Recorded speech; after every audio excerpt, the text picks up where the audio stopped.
Hello everyone watching on YouTube, and welcome back to more Persona 4 Arena Ultimax. We're beyond part 100 now. I think this should be part 101 on YouTube. We're already at 18% complete with the Ultimax story. I don't know what these question marks in between the Arena story and the Ultimax story are. No clue what's up with that.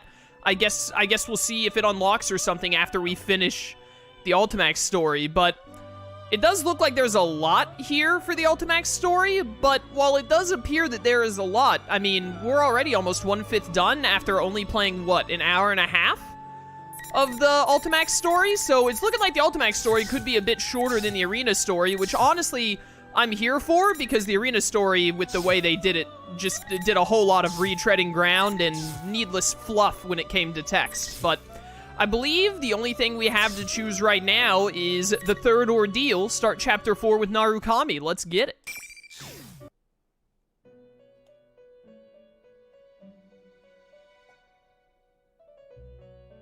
Well, where have I seen this before? Welcome to the Velvet Room. Margaret, your new voice actress, don't interrupt me. I know that voice. When I look around, I see an endlessly blue space that I've come to know well. Endlessly blue? The limo is only so large. Like, it's not even that much bigger than Mitsuru's. Mitsuru's might actually be larger. It's the Velvet Room, a place where the ceiling, floor, and even the walls are a deep azure. It exists between mind and matter, and not far away from me sit two figures. Did I startle you? No, but I'm sure that I opened the front door to leave for Junes. I don't remember it ever connecting to the Velvet Room before. Or is this a dream? I have business with you today, so I've summoned you. Marie? Oh, Marie's here! Hey, Marie! You didn't exist when Arena came out, but now you exist, so you get to be part of Ultimax. Congratulations. Why do you have so many dang bobby pins clipped into your tie? Another figure steps forth when Margaret, the resident of this room, calls to her. Sorry, I asked her to do this. There's something I have to do right now. Marie, or rather, the minor goddess who now protects this town, speaks cryptically of a crisis. what happened? I can't really tell you because of the rules of this room, but you've noticed, right? Something terrible's about to happen to this town. I'll do my best to stop it. But that won't even come close to being enough. So, you might end up in danger again. Because of this. I see. Marie could be said to be one and the same with this town. Any problems with the town leads directly to problems with Marie, creating a burden on her. Marie's fighting this too. Leave it to me. I'll protect this town from whatever's coming. Marie looks surprised for a moment at my words. Then she looks down and says nothing. Marie, are you okay?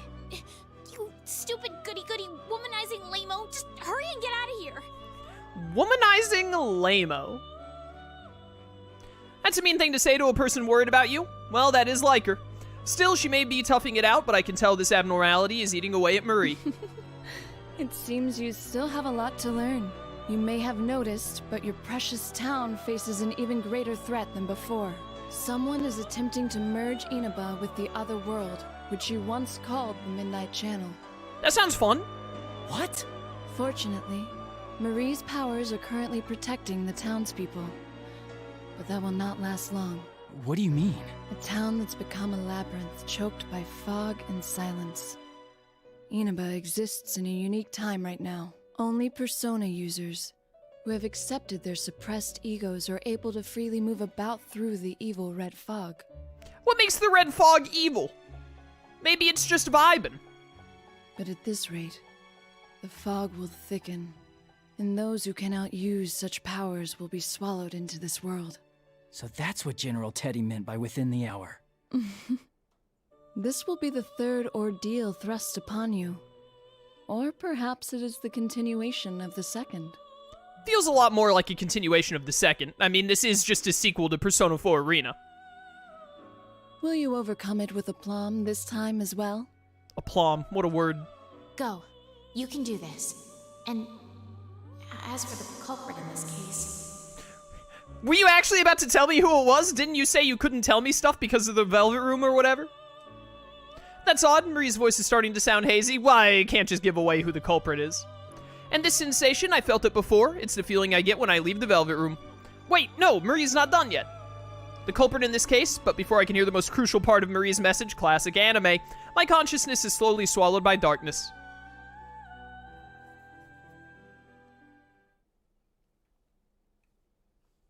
Oh, it looks nice out. When I come to, I'm standing in front of the Dojima residence. I can't just stand around here, though. As if to shake off my fears, I start running towards Junes.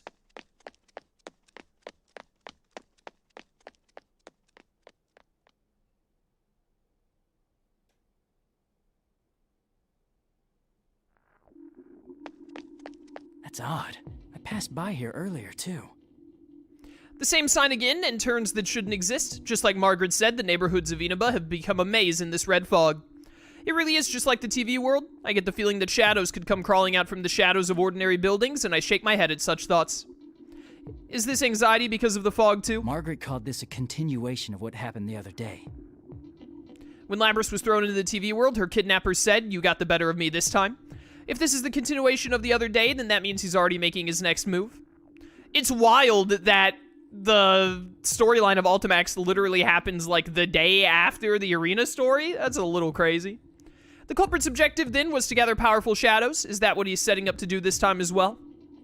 But something's bothering me. What is it? Is there something I'm missing? Just when I'm about to sort through the pieces once more, the red fog parts, and I see the red fog parts, and I see a familiar building in front of me. That read weird to me. This is Junes. Why is it here? More importantly, why has it been vandalized with that green spray paint? Do you know who's gonna have to clean that up? Teddy. And do you know who's not gonna do his job? Teddy. And you know who's gonna have to pick up the slack?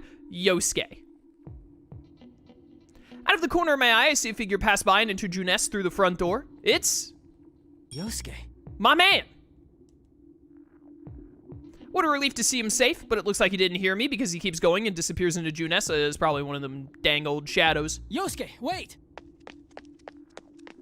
I hurry after him. The elevators aren't lit and don't seem to be moving, so I ignore them and run up the stairs. Yosuke looked like he was headed for the food court on the rooftop. I have to follow him. That's a lot of panda bears. Yosuke! When I call out to the person standing in the food court, Yosuke turns around while gripping the fence and smirks. Yo, it's you! Well, I had a feeling someone would show up. That's what I was thinking, too. Are you alone? Where's Teddy? Teddy? Oh, that useless ball of fur?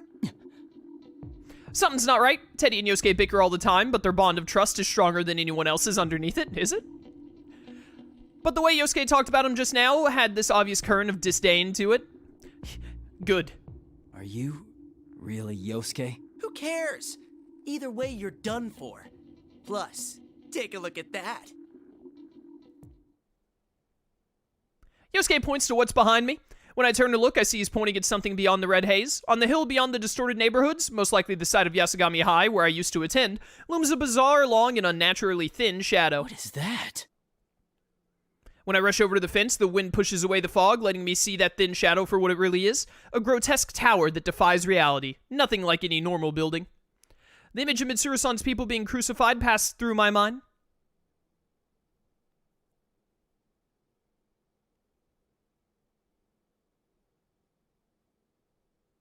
Don't tell me. You understand the rules now? That's where you're headed, if you want to save your precious friends. And this world. I squint to try and get a better look at the tower through the fence, but the fog blows in again and conceals that abomination. As I continue to stare at it, hoping the wind will change, I sense Yosuke move. Persona. Look out, you!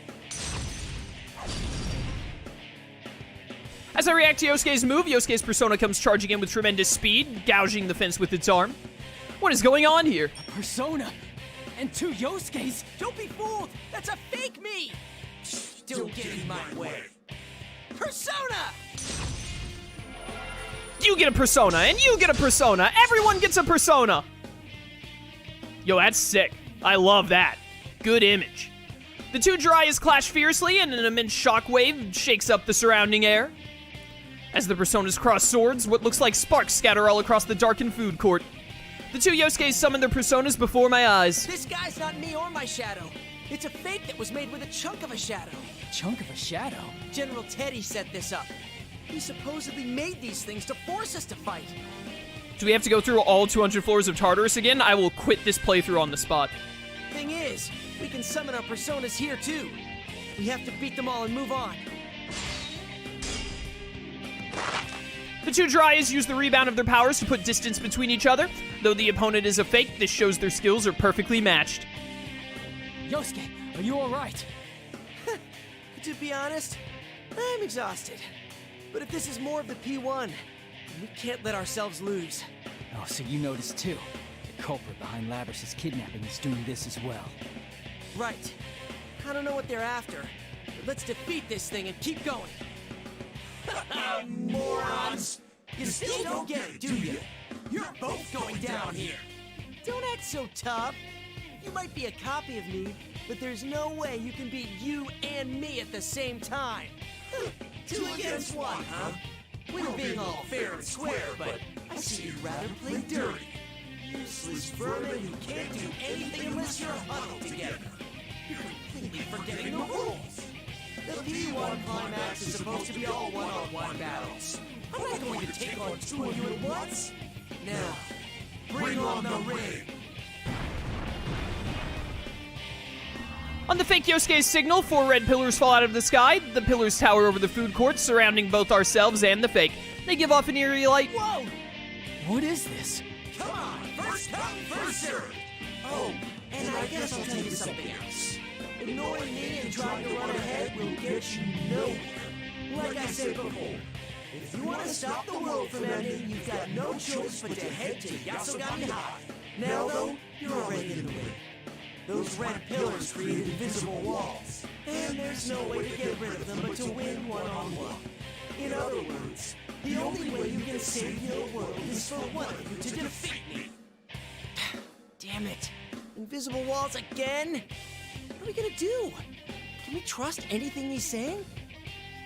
If I think about the way the previous P-1 Grand Prix worked, there's no reason to doubt these invisible walls exist.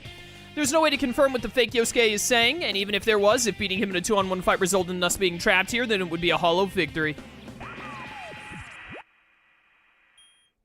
Jeez, you just don't know when to give in. Can't you just go on and fight when it's not against your friends? You already know it's a fake. You. Yes, it's the lovely General Teddy. I've been watching all this time, and what am I seeing? I poured my heart into making fakes who look exactly like you, all to set up a good fight. What more do you want? Can it? With all that fair and square stuff you were saying, were we somehow not supposed to think something's going on with all this? Yosuke, how cruel. I just want to feel your fighting spirit. Though, this is fine with me, you know. At such a leisurely pace, the world really will be destroyed. Now, hurry up and fight to the death. Oh, that bastard. Even the fake one's not half as cute as he thinks. Calm down, Yosuke. Getting flustered is exactly what they want. Still, we have no other choice than to fight the fake here. The question is, who will go up against it, Yosuke or me? Probably gonna be Narukami, considering that when I selected this chapter, it had him as the character. Oh, I get to choose? Oh, we playing as my boy.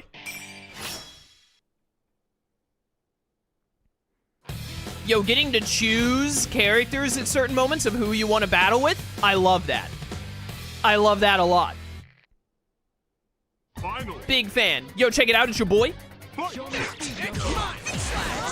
Yo, I actually heard Narukami, like, talking in the background, like, show him what you're made of or something. That's nice.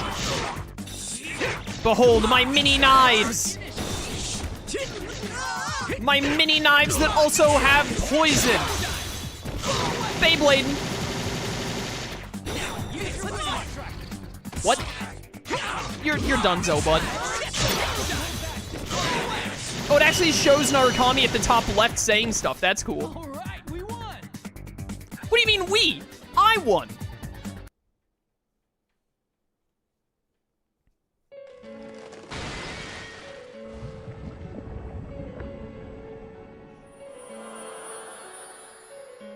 The red pillars surrounding us shatter, and the fake Yosuke loses cohesion while black bubbles burst from it. What look like glowing grains of sand quietly emerge from it. As they get caught up in the fog, the glowing grains disappear into the sky. It really was a chunk of a shadow. You could have trusted me at least on that part, you know. Though that doesn't make me feel better about seeing this happen so many times. Many times? Did you fight a fake version of someone else before coming here? Yeah. It was, a fake you. Me? Huh. Are you alright? Oh, sure. I figured out pretty quick that it wasn't you. These guys aren't trying too hard to act like us. It's not like before when they were trying to upset us. But that makes it even more disturbing. They're not trying to hide, and they're fighting fair. That seems really fishy in itself. Right? Well, the rule where you have to win one-on-one before moving on seems to be the same as before. But something's telling me we shouldn't believe everything they're saying either. Yosuke is right. It certainly looks like the culprit has come to settle this fair and square, but he's also taken Mitsuru-san and the town hostage, leaving us no choice but to fight. Which means there must be a reason they're so adamant on fighting us one-on-one. That reminds me, is Teddy okay? Have you seen anyone else? Huh? Oh, Teddy sniffed out Yukiko with that nose of his and took off to find her. Some help that guy was. You have no idea how much trouble I had to go through to find you. Well, you showed up just in time to save me. Anyway, I'm relieved to hear Teddy's nose is working. Let's leave the others to him. We need to get to Yasugami High. There's not much time left until this supposed end of the world. Whoa, wait a sec. That fake said the same thing, but why Yasugami High? I don't know why, but it looks like that's where we have to go. See? When I point to where I saw the tower, Yosuke rushes over to the fence. His flustered expression changes to surprise upon seeing the tower looming on the hill past the hazy red fog. Is that Yasugami High? What's happened to it? We'll have to go there and find out. Mitsuru-san and her friends are probably there too. Damn it, everything's going according to their plan, huh? Yeah, but we have to do this. I'll be counting on your help, Yosuke. What's the matter? Nah, you're right. It's not that there's nothing we can do without each other. It's that with each other, we can do anything. That's right. If the P-1 Climax rules say we have to fight one-on-one, then we'll obey them. But we're definitely not incapable of doing anything without crowding together. Each of us can be as strong as we need to be if it's for the sake of others and we believe in the cause. Sorry. Guess I wasn't thinking straight. Let's go, partner. Hooray, anime friendship! I nod. Yosuke looks like he's overcome his doubts, and together we run towards Yasugami High through the maze-like town. Eventually, we reach the base of the hill where we discover a sign with an arrow pointing toward the P-1 Climax main site. Oh, we're here already? Dang, that was fast. It's no longer a maze from here on. There's a little bit of distortion, but it's the usual school route I remember taking every day. If I ignore the P-1 Climax flyers pasted everywhere like election posters, that is. These again? How much more are they going to bring up those painful memories? Whoa! Yosuke suddenly stops his complaining. What's just come into view for both of us is a strangely decorated school building, just like in the P-1 Grand Prix from the other day, and that bizarre tower that looms over the rooftop. Holy crap! It really is on top of our school. Why is it so big? That voice! Was that Yukiko? Let's hurry.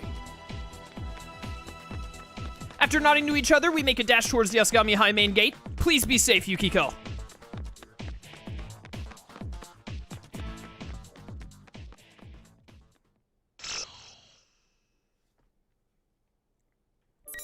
I figured we were gonna get a cutoff point right there. Deadline, chapter 4. All right, what do we got now? Chie! She had to show up at some point. And Yukiko, who's the real one? Okay, okay. I do, man, it only took 20-ish minutes to get from 18% complete to 23%. This is going to go so much. This is what I was expecting, by the way. When I started this playthrough and we started the Persona 4 Arena storyline, this is about the pace I was expecting. Like, oh yeah, this will probably be like 3 streams or something, you know? Because we're almost 1/4 done after playing last stream. We got in what, like an hour and 40 minutes, and then this stream we've been going for like 20, so like about 2 hours in. We're almost 1/4 done with the entire storyline, it looks like. That's what I expected out of a fighting game storyline. Like, all of the extra fluff in Persona 4 Arena and the way they did this storyline is pretty whack. So much longer than expected. Anyways, let's go ahead and knock out Chie's first.